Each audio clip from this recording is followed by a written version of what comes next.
Hello students, कैसे हैं आप लोग बेटा। हम लोग पढ़ रहे हैं chapter application of partial differential equations, जिसमें पहले जो मैंने आपको टॉपिक पढ़ाया था वो था वन डायमेंशनल वेव इक्वेशन। आज मैं आपको पढ़ाऊंगी one dimensional heat flow equation. ये भी इंपॉर्टेंट टॉपिक है। इसमें का हमने आपको बताया था कि 4 केसेस हैं, जो चारों केसेस इंपॉर्टेंट है और इनमें से एक का क्वेश्चन एग्जाम में आता है। One dimensional heat flow equation क्या होती है? सबसे पहले इक्वेशन हम आपको बताएंगे। इक्वेशन होती है del u upon del t is equal to c square del 2u upon del x2। ये आपकी one dimensional heat flow equation होती है। और इस इक्वेशन का जो सोल्यूशन देते हैं हम, तो सोल्यूशन कैसे देते हैं हम? सोल्यूशन उसका लिखते हैं u is equal to e की power minus C square P square t and bracket में C1 cos px plus C2 sin px। ये आपकी वन डायमेंशनल हीट इक्वेशन होती है। del u upon del t is equal to C square del 2u upon del x square. And solution होता है u is equal to e की power minus सी square P square T C1 cos px plus C2 sin px। इस equation से जो ये solution हम निकालते हैं, ये सोल्यूशन आपका निकलता है मेथड सेपरेशन ऑफ वेरिएबल्स, जो आपने पहले पढ़ा है, by the method of separation of variables. यहाँ पे आप देखिए, ये u आपका जो u है, इसको हम डिफाइन करते हैं heat. u means heat. Temperature आप इसे कह सकते हो, टेम्परेचर। एंड जो x है, ये x मतलब होता है distance of point, distance of point from origin, distance of point from origin। del u upon del t को आप समझ ही रहे हो। del u upon del t क्या है? Change of temperature with respect to t। इसी तरीके से del 2u upon del x2 क्या हुआ? Change of temperature with respect to position. तो del u upon del t and del u upon del x2, ये जो दो चीजें क्या है? ये है change in temperature with respect to t and change in temperature with respect to position। x क्या होता है? distance of point from the origin and u क्या है आपका? temperature। अब अगर हम ये माने, अगर हम सपोज करें, let us suppose a rod of length L। हम मानते हैं let us suppose rod of length L। हम लेंथ L की कोई रॉड लेते हैं। अब देखो, ये रॉड है, ये हमारी रॉड है, means A to B, starting point ending point. इसकी टोटल लेंथ L है। Let us suppose rod of length L। अगर हम देखें, इसका इनिशियल टेम्परेचर जो होता है वो T1 है और जो इसका फाइनल टेम्परेचर है वो T2 है। अब इस पूरी रॉड की लेंथ L है, इनिशियल टेम्परेचर T1 है एंड फाइनल टेम्परेचर T2 है। इसकी थिकनेस कुछ नहीं है। इस रॉड की थिकनेस को हम लिख सकते हैं कि थिकनेस टेंड्स टू 0, क्योंकि अगर थिकनेस भी होगी तो ये 2 डायमेंशनल हो जाएगा। यहाँ पे सिर्फ 1 डायमेंशनल है, ओनली लेंथ होगी। हम कह सकते हैं थिकनेस टेंड्स टू 0, यानी कि मीन्स नो थिकनेस। आपका जब एग्जाम में क्वेश्चन होगा तो उसको ये भी लिख सकता है कि a very very thin rod means no thickness and thickness tends to 0। अब ये जो L है लेंथ, इसके बाद X क्या है आपका? ओरिजिन। ये पॉइंट होगा स्टार्टिंग पॉइंट, ये ओरिजिन होगा। ये X एक्सिस Y एक्सिस है, ये आपका ओरिजिन होगा। यहां से अगर यहां तक पॉइंट है तो ये डिस्टेंस X है। अगर ये पॉइंट यहां पे है तो ये डिस्टेंस X है। अगर यहां पे है तो ये डिस्टेंस X है। Distance of point from origin, ये आपका हो गया इससे रिलेटेड सारे टर्म्स। अब हम आपको बताएंगे u जो सोल्यूशन दिया है ये कैसे आएगा। ये आपको मैं पहले भी बता चुकी हूं, एक बार इन शॉर्ट मैं आपको फिर से बताऊंगी प्रूफ। u का प्रूफ, हमने इक्वेशन ली del u upon del t is equal to C square del 2u upon del x2। अब सबसे पहले हम यहाँ पे क्या लिखेंगे? u is equal to x is a function of small x and t is a function of, ये चीज हम नोट करना चाहें, लिख सकते हैं कि where x is a function of x and t is a function of t। तो यहां से हम फाइंड आउट क्या क्या करेंगे? हम सबसे पहले निकालेंगे del u upon del t। क्या आ जाएगा?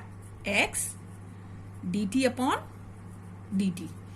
एंड इसी तरीके से दूसरा हम निकालेंगे del you upon del x, ये क्या आ जाएगा t d x upon D x.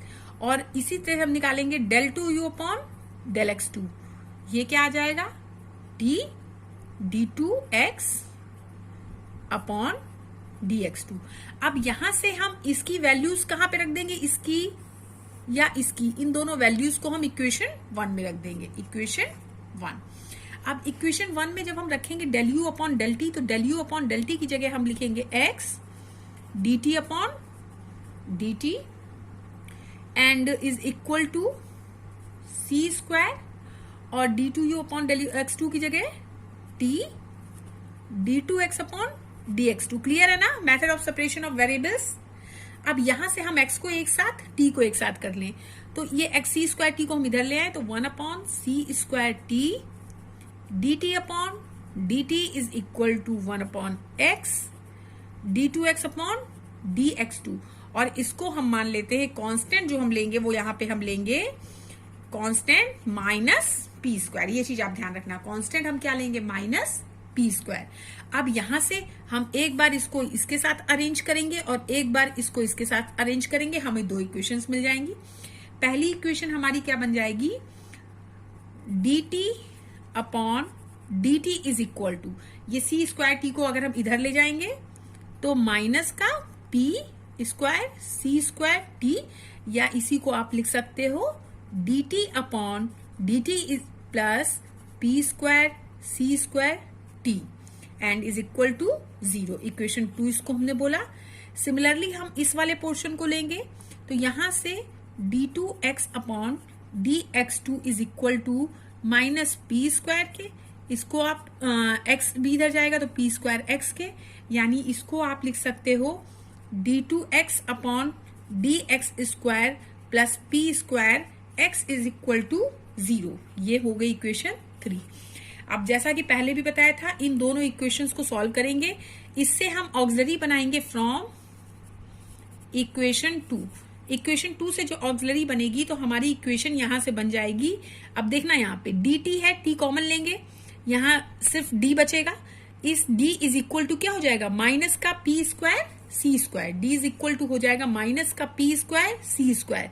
जब रूट माइनस का पी स्क्वायर सी स्क्वायर होगा तो यहां से आपका सी एफ, पी आई तो 0 है, यहां से आपका सी एफ हो जाता है t is equal to c one e की power minus p square c square.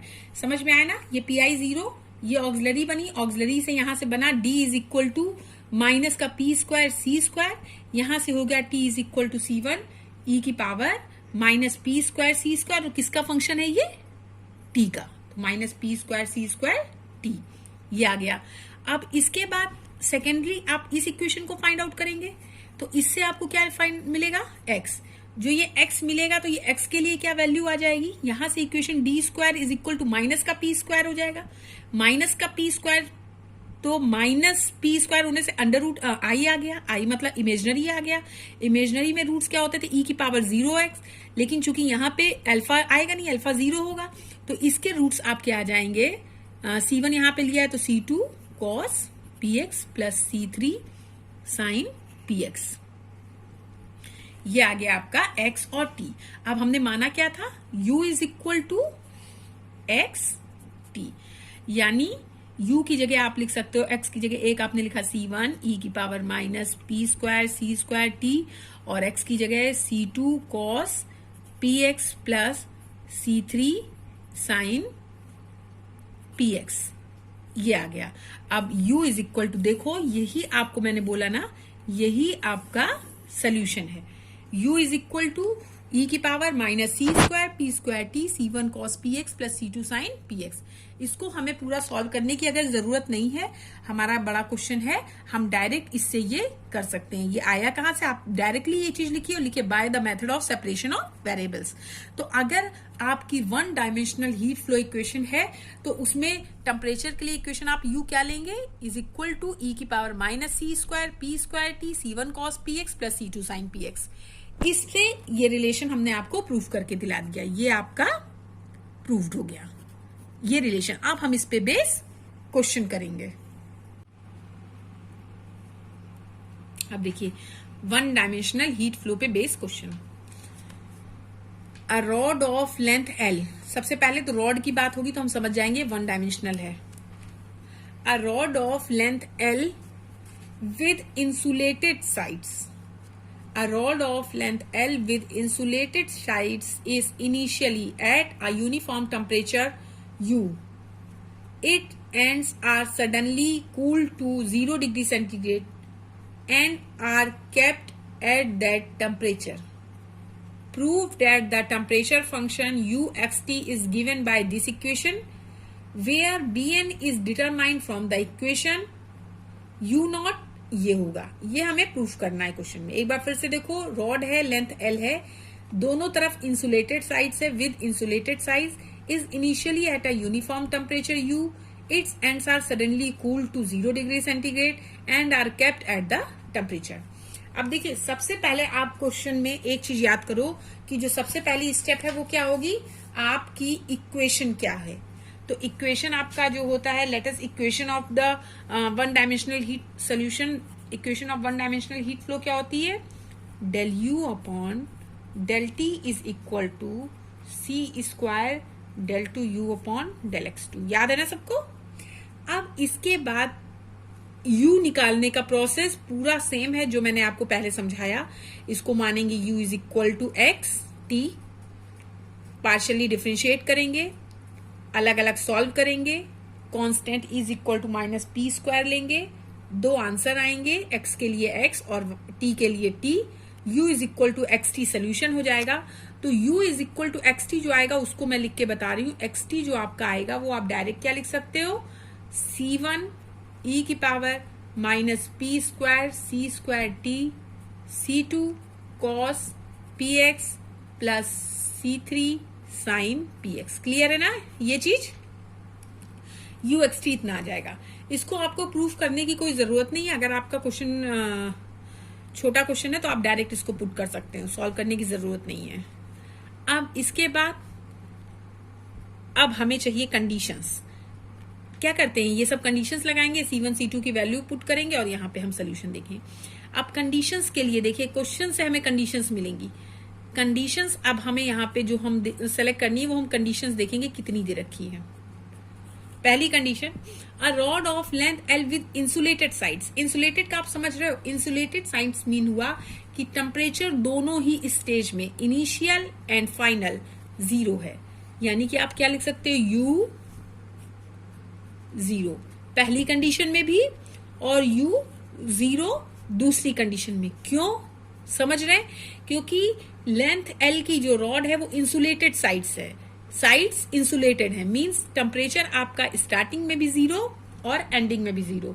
तो पहली कंडीशन। अब उसके बाद जब आप स्टार्टिंग करेंगे, आपको बताया था ना ए से बी एक लेंथ है, तो जो स्टार्टिंग इस जगह जब होगा तो इस जगह आपका एक्स कितना होगा, एक्स आपका यहाँ पे 0 होगा और टी कितना होगा, टी टी ही होगा। जब आप फाइनल स्टेज में पहुंचेंगे तो आपका एक्स कितना हो जाएगा, अब डिस्टेंस आपकी पूरी कितनी हो जाएगी, एल। तो एक्स आपका रिप्लेस होगा एल से और टी आपका रिप्लेस होगा किससे, टी आपका टी ही रहेगा और यू कितना हो जाएगा 0 टी। दोनों कंडीशन समझ में आ रही है। इंसुलेटेड शब्द आप देखोगे, insulated means initial and financial दोनों कंडीशन में हीट 0 है। स्टार्टिंग में एक्स जो आपका वो 0 ही होगा और टाइम टी है। जब आप पूरी लेंथ ले लेंगे तो आपका एक्स एल हो जाएगा और टाइम टी हो जाएगा। अब इस कंडीशन में इसको हम लेते हैं इक्वेशन 1। इक्वेशन 1 में हम सबसे पहले पुट करेंगे x is equal to 0 and l, x is equal to 0 and u is equal to 0 in equation 1। 0 is equal to c1 e की power minus p square c square t, C2 cos px। x जब हम 0 लेंगे तो ये C2 वाला term हमारा क्या आ जाएगा, अकेला C2 आ जाएगा और C3 वाला टर्म हमारा 0 आ जाएगा। तो यहां से आप क्या लिख सकते हो, यहां से आपका आ जाएगा कि या तो C2 0 होगा या C1 0 होगा, दो चीज है। तो यहां पे अब हम किस चीज को 0 करेंगे, C1 चूंकि कोफिशिएंट है बाहर तो इसलिए हम C1 को 0 नहीं करेंगे। C1 is not equal to 0। We can say that C2 is equal to 0। यहां से हम कंडीशन क्या लेंगे, C2 इज इक्वल टू 0। अब हमें ये जो C2 इक्वल टू 0 मिला तो इसको हम कहाँ पे पुट कर देंगे? C2 इज इक्वल टू जो 0 मिल रहा है इसको हम ऊपर इक्वेशन में पुट करेंगे, C2 0। तो इक्वेशन 1 हमारी क्या हो जाएगी? Equation 1 comes U is equal to C1 e की power minus p square c square t, C2 हम 0 ले रहे हैं तो C3 sine px, C3 sine px, ये इक्वेशन आ गई। अब इस इक्वेशन को हमने माना इक्वेशन 2। पहली कंडीशन हमने पुट कर दी, सोल्यूशन आ गया। अब हम दूसरी कंडीशन लेंगे। यहाँ पे आपने फर्स्ट कंडीशन पुट की, अब आप सेकेंड कंडीशन पुट करोगे। सेकेंड में क्या लोगे? u0 and xl। कहाँ पे पुट करेंगे u0 और xl? हम u0 और xl इस इक्वेशन 2 में पुट करेंगे। तो 0 is equal to C1 e की power minus p square c square t C3 sine px, ये हम लेंगे। जब हम यहाँ पे u इज इक्वल टू 0 रखेंगे तो यहाँ पे हमें मिला C1 एंड C3। C1 और C3 को हम यहाँ पे 0 नहीं कर सकते क्योंकि सारे कांस्टेंट 0 नहीं हो सकते। हम यहाँ पे लेंगे sine PL is equal to 0, और 0 साइन पे क्या किस वैल्यू पे 0 होता है? Sine n pi is equal to 0। Means आप यहां से लिख सकते हो PL is equal to n pi या P is equal to n pi upon L। अब इक्वेशन 2, ये जो P is equal to n pi है ये किस इक्वेशन में रख देंगे? In equation 2। तो इक्वेशन 2 हमारी क्या है? अब ध्यान से देखना। इक्वेशन 2 है u is equal to C1 C3, तो C1 C3 e की पावर, अब e की पावर में है p square c square t, तो p की जगह आप क्या लिख सकते हो? एन पाई अपॉन टेल, तो minus n square pi square upon n square pi square upon l square, ये तो आपने लिखा। अब c स्क्वायर t, तो c स्क्वायर t। इसके बाद आपने लिखा C3, आप पहले लिख चुके हो, साइन p मतलब n pi upon l x, ये u आ गया।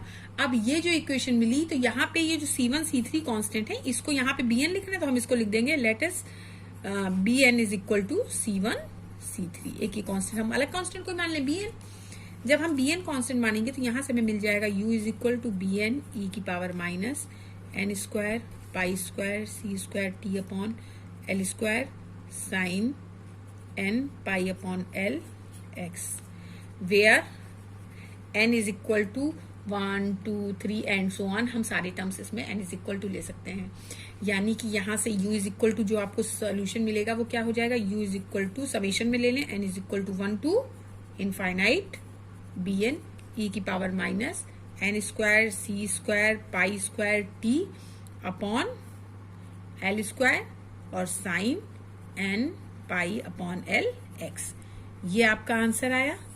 अब इस आंसर में गिवन क्वेश्चन से आप थोड़ा सा मिलाइए। क्वेश्चन में कह रहा है u x t is equal to this, आपका आ गया। Where bn is determined from the equation, ये अगर हम यहाँ पे अब u के लिए, तो यहाँ पे ये बता रहा है कि u रिप्लेस होगा u नॉट से by initial condition, by initial condition u is replaced by u naught when t is equal to 0। देखिए लिखा हुआ है 0 डिग्री सेंटीग्रेड दिया है ना, ये 0 डिग्री सेंटीग्रेड, तो u को u नॉट मान ले रहे हैं जबकि टेम्परेचर 0 डिग्री सेंटीग्रेड हो गया। तो 0 डिग्री सेंटीग्रेड पे देखिए t से t0 पे ये 0 हुआ, ये 0 का मतलब कि ये पूरा आपका 0 हो गया। किसी भी चीज की पावर 0 पे ये 1 हो गया, तो आपका आ गया u naught is equal to summation n is equal to 1 to infinite bn, और bn के साथ साइन n पाई x upon l। This is your answer जो आपको प्रूफ करना था, ये आंसर आपको प्रूफ करना था। ये था आपका 1 डायमेंशनल हीट फ्लो। सारे क्वेश्चंस में सेम प्रोसेस है, बिल्कुल कहीं भी चेंज नहीं करना है। सबसे पहले आपका इक्वेशन आप 1 डायमेंशनल के लिए ले लेंगे, 1 डायमेंशनल इक्वेशन। उसके बाद आप u ले लेंगे, u आपको पता है कहां से आता है, अगर सॉल्व करना है बड़ा क्वेश्चन है तो आप u पूरा सॉल्व करके दिखा देंगे। कंडीशंस आपको क्वेश्चन से मिलेंगी, किसी क्वेश्चन में डायरेक्ट दे रखी होती, किसी में आपको इस तरीके से दे रखी होती है। अगर इंसुलेटेड साइड्स कह रहा है तो आप u दोनों कंडीशन में 0 करेंगे। इसके बाद तीसरी कंडीशन ये यहाँ पे समझ लो जो दे रखी है वो ये हो गई कि bye initial condition you you not and T हम T0 ले रहे हैं। T0 यू को यू नॉट चूंकि क्वेश्चन से दे रखा है इसलिए हमने मान लिया। यहां से C1 C2 दोनों कांस्टेंट को हम एक साथ जीरो नहीं कर सकते, इसलिए हमने C1 C3 को अलग करके साइन PX को माना। ऐसे ही पहले भी कल क्वेश्चन में एक किया था। एन पाई पी की वैल्यू निकली, यहाँ पे पुट कर दी, ये आंसर आ गया। क्लियर है? एक और इससे रिलेटेड क्वेश्चन देखिए आप, एक क्वेश्चन और इससे रिलेटेड बताऊंगी, उसके हिंट दूंगी, आप लोग करना। क्वेश्चन है find the solution of del 2 u upon del x2 is equal to h square del u upon del t। अब क्वेश्चन में देखो क्या डिफरेंस है। आपकी इक्वेशन किस टाइप से होनी चाहिए? इक्वेशन आपकी होनी चाहिए del u upon del t is equal to c square del 2 u upon del t square. ये इक्वेशन आप del x स्क्वायर, ये इक्वेशन आपने पढ़ी है वन डायमेंशनल हीट इक्वेशन में। आपने क्या पढ़ा? del 2 u upon del x2 is equal to h square del u upon del t। इस तरीके से यहाँ पे क्या दे रखा है, जहां पे ये है h स्क्वायर के साथ ये है, ये इक्वेशन इस तरीके से दे रखी है, जबकि आपकी इक्वेशन ऐसी नहीं होती। तो आप इसको किससे कंपेयर करोगे? अब आप इसको कंपेयर करो, पहले इक्वेशन लिखोगे आप। इक्वेशन आपकी क्या हो जाएगी?